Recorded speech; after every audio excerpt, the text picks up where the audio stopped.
La problemática de la baja proteína de la soja argentina es un tema que viene siendo de preocupación no solo para la industria, la exportación,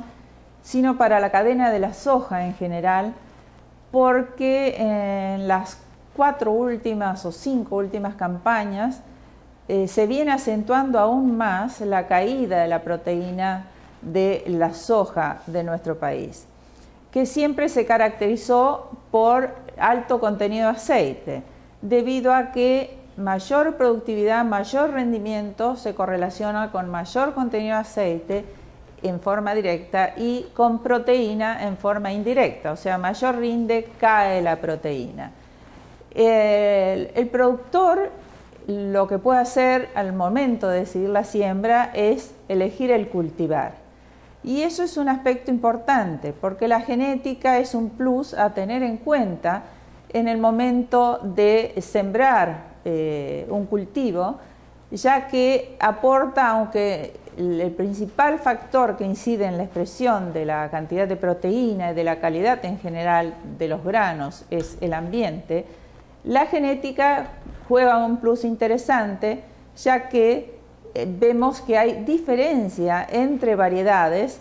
en el momento de la cosecha de los granos. No todos tienen la misma cantidad de proteína en las mismas condiciones de ambiente. El ambiente sabemos que no es controlable. Esta caída de la proteína, que en un relevamiento que venimos haciendo desde hace 21 años por personal del Laboratorio de Calidad Industrial y Valor Agregado de aquí de Marcos Juárez, venimos observando una caída sistemática con una pendiente muy acentuada en los últimos años en proteína, mientras que el aceite se encuentra en ascenso. Y hacemos el relevamiento en soja de primera y de segunda siembra, observando en 17 años que realizamos el relevamiento en 2 momentos, una diferencia entre un periodo de siembra y otro de 1.4 a favor de soja de segunda, debido a que se siembra más tarde y por lo tanto los rindes son un poco menores a los de soja de primera. Ese incremento en la proteína en soja de segunda hace que sea importante el tema del incremento del área sembrada con trigo, no solo por la sustentabilidad del sistema agrícola en general, sino porque permite incrementar el área con soja de segunda, siendo, como surgió de un estudio realizado aquí en el grupo económico del INTA de Marcos Juárez, una de las alternativas más rentables, hacer trigo soja de segunda, y esa soja de segunda, que tiene mayor proteína que la soja de primera, en los conjuntos generales, en las mezclas, contribuiría a mejorar el nivel proteico de la soja en general, que sabemos que en la actualidad la industria está recurriendo en muchos casos a la importación de soja de Paraguay, que por las condiciones de ambiente se caracteriza por tener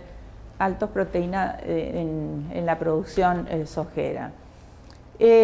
Sobre la cantidad de proteína,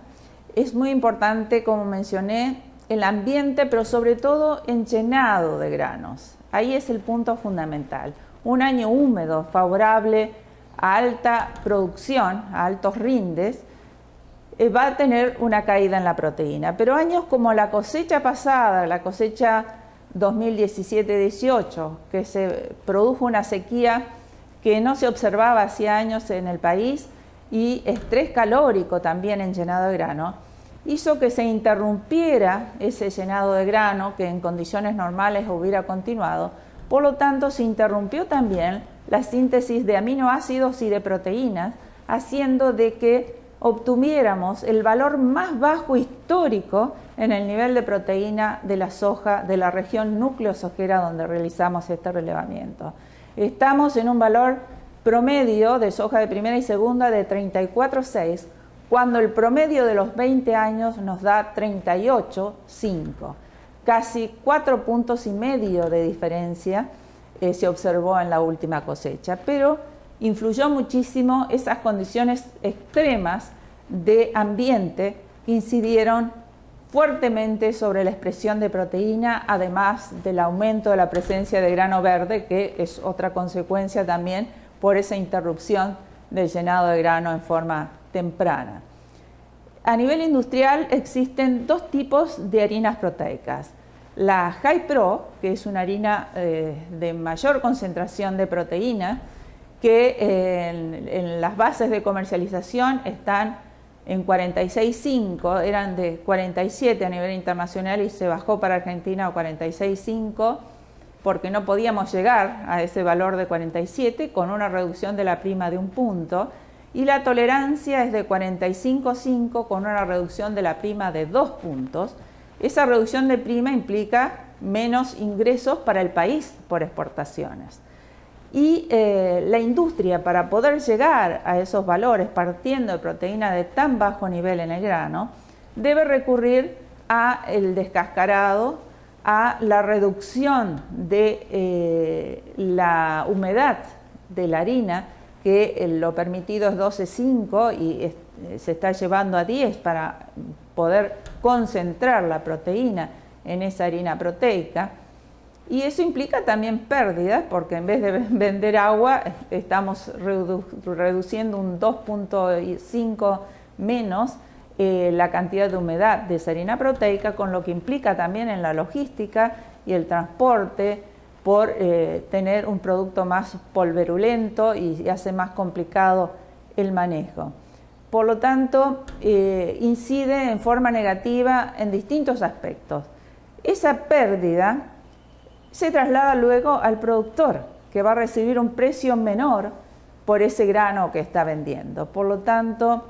el problema de la baja proteína de la soja argentina es un tema que ya lo venimos observando y lo venimos planteando, y no es un tema fácil de resolver, por lo que comenté al comienzo. La fuerte incidencia en la presión de la cantidad de proteína está dada por el ambiente, ¿no? El ambiente de cultivo. Y eso condiciona mucho, no depende del productor en sí, porque el productor, además de elegir la variedad, de realizar un buen manejo a través de una buena inoculación que facilite una mejor asimilación biológica del nitrógeno del aire, que es gratis, no puede hacer, ya que no es un cultivo como el trigo u otros cultivos que uno puede fertilizar con fertilizantes nitrogenados. En el caso de la soja, fertilizar con nitrógeno implica inhibir en cierta forma la fijación biológica de nitrógeno, y eso no es recomendable. En cambio, el fósforo y el azufre contribuyen a esa mejor asimilación. Por lo tanto, no es un tema fácil de resolver. No se resuelve aplicando bonificaciones y descuentos, porque caemos en lo mismo, ¿no? Por ahí la base va a ser muy alta y el productor va a tener muchos descuentos por proteína, y esa no va a ser la solución a mejorar el nivel proteico de la soja argentina. Como digo, no es fácil de resolver, únicamente pudiendo, a través de los programas de mejoramiento, apuntar a obtener variedades de alta proteína